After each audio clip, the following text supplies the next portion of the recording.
Bom dia, cidadãos, cidadãs aqui presentes, servidores, nobres colegas, presidente da casa. Eu venho à tribuna para antecipar aqui minha posição em relação ao projeto dos honorários sucumbenciais aos nossos procuradores e procuradoras. Quero saudar também aqui a presença da Ordem dos Advogados do Brasil.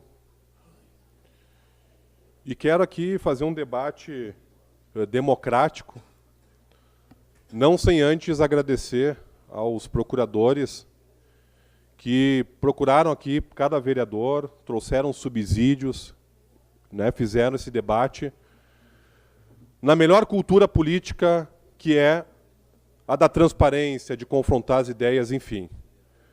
E já de antemão peço escusas se eventualmente a posição defendida aqui nessa tribuna for incompatível com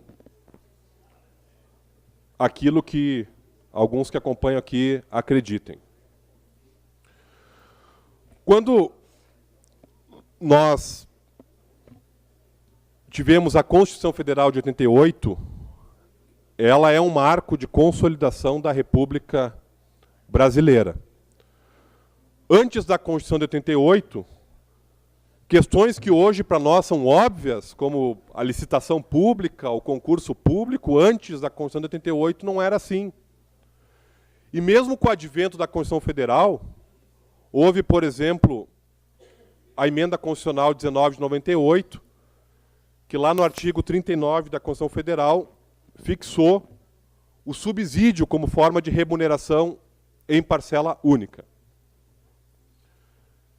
Então, salvo o melhor juízo, e essa casa é política, que não é um debate essencialmente jurídico, mas também ele deve ser feito, embora o novo Código de Processo Civil ele tenha previsão legal lá no artigo 85, parágrafo 19, de que os procuradores municipais serão remunerados em relação às verbas sucumbenciais na forma da lei, esse diploma legal ele tem que estar em consonância com a Constituição Federal, em que essa mesma Constituição Federal ela faz uma separação da esfera privada da esfera pública. Vejam, por exemplo, que o funcionário público, e quero, durante a minha militância, sempre defender esse aspecto, tem, por exemplo, a estabilidade. Questão que lá no privado não existe, e se entende o porquê que o funcionário público precisa ter estabilidade para que não seja suscetível à pressão política, para que ele não seja exonerado ao bel prazer, como muitas vezes acontece em algumas autarquias, como acontece na Codeca. Mas o servidor público tem estabilidade, não precisa ficar subjugado ao administrador. Então, nos dois casos, existem bônus e ônus na esfera pública e na esfera privada. Em especial, na esfera pública, existe o princípio da impessoalidade. Então, já adentrando aqui no terreno da política, eu quero dizer que um advogado, na iniciativa privada, ele assume o risco da profissão, como qualquer empresário, como qualquer profissional liberal. Ele assume os custos da profissão, material de escritório, luz, energia, um escritório, estagiário, colaboradores, enfim. Diferente de um procurador do município, em que ele percebe um subsídio, ele tem uma estrutura física para trabalhar, tem pessoas, né, no conjunto ali do trabalho que o assessoram, e tem o município como seu único cliente.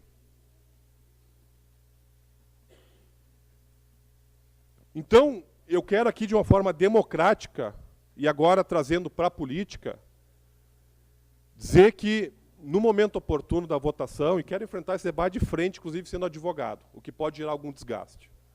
Vou votar contra esse projeto que regulamenta os honorários sucumbenciais aos procuradores do município, primeiro por entender que ele é inconstitucional. Pode ter lei infraconstitucional que regulamenta, mas a Constituição veda porque o subsídio tem que ser pago em parcela única. E sob o aspecto político, nós podemos trabalhar a ideia da conveniência. É um momento em que essa casa jamais por exemplo, trabalha qualquer reposição da inflação aos pares, e sempre se tem muita cautela nesse momento, ou qualquer incremento de gastos, se faz um debate muito rigoroso, né, do controle do gasto público, da dificuldade financeira que o momento exige. E sobre o aspecto político, para mim é muito claro que a função de um advogado privado é diferente de um advogado público. Imaginem, por exemplo, se nós tivermos no município um manha-bosco ao contrário. Pode sim ter um grande devedor do município, que o município execute e tenha êxito na demanda. E o projeto de lei em apreciação, ele prevê, por exemplo, que se passar do teto, as verbas sucumbenciais podem ser parceladas. Sem falar que, nesse momento, as outras categorias de servidores públicos não têm nenhuma discussão de avanço. Seja o dentista e médico, que os dentistas defendem isonomia, sejam outras categorias que, volta e meia, têm vindo a essa casa, né, reivindicar por avanços. O momento político não é de trabalhar avanço nesse sentido.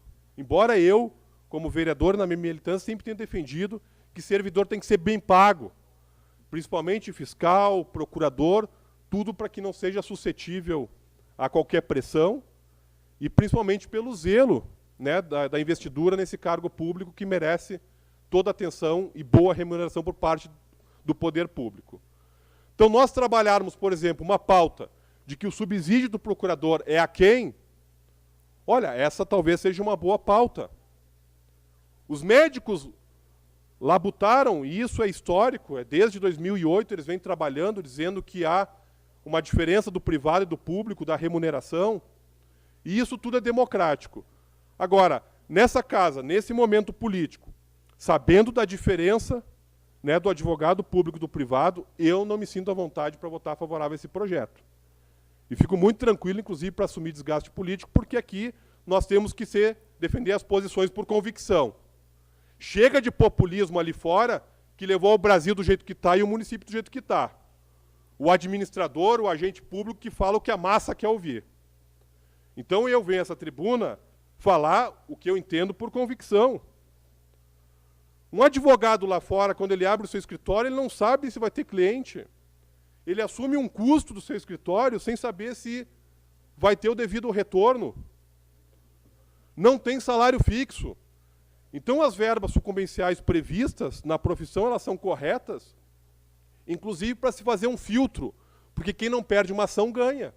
Então, caso não houvesse, por exemplo, as verbas sucumbenciais, seria muito fácil os autores adentrarem aventuras jurídicas, porque, bom, se eu perder a ação não dá nada. E não é assim na legislação pátria, que se a pessoa perde a ação, ela paga honorários sucumbenciais ao advogado defensor. Assim como também jamais vou achar correto defensor público receber honorários sucumbenciais. Para mim, as situações elas estão muito semelhantes. Então, de uma forma democrática, louvando e reconhecendo o debate que se estabeleceu nessa casa, com os procuradores argumentando, trazendo subsídio para nós pares, e eu, inclusive, sendo advogado, o que pode, pela terceira vez quero frisar, pode gerar um desgaste, mas politicamente o momento é inadequado e o símbolo que nós vamos passar lá para fora não está em sintonia com o momento atual. E, para mim, não bastasse isso, o artigo 39, parágrafo 4º da Constituição Federal, ele é muito claro em dizer que o subsídio ele é pago em parcela única, é diferente do conceito de remuneração, onde o conceito de remuneração de um trabalhador envolve o seu salário, envolve as horas extras, envolve todas as outras questões. E hoje os nossos procuradores, por exemplo, dentro do município, é a única classe de servidores que recebe, por exemplo, representação. Diferente dos demais, até porque o próprio prefeito que envia o projeto para casa, na eleição chamava isso de penduricalho. E eu não acho que é um penduricalho, porque o advogado, sim, o procurador, nesse caso, a representação é um outro instituto que eu acho que está correto. Então, nobres pares, de uma forma bastante democrática e tranquila, eu quero aqui defender que, no momento oportuno, eu votarei contrário a esse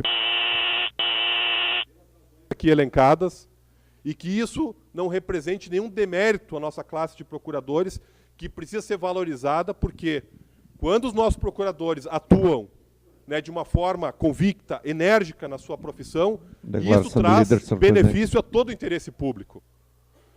E para finalizar, senhor presidente, eu quero apenas dar um exemplo da importância da nossa PGM, que é aqui perto, quando a gente vai no Centro de Cultura Dr. Henrique Ordovás. Estava na mão da iniciativa privada. E por que esse prédio é público? Porque o município, através da PGM, ingressou com a ação de reintegração de posse, estava na mão do privado, e isso trouxe resultados concretos. Mas as verbas sucumbenciais, eu entendo que, nesse momento, elas são inoportunas e, salvo o melhor juízo, inclusive inconstitucionais. Obrigado, senhor presidente. Uma declaração de lide solicitada pela bancada do PSB.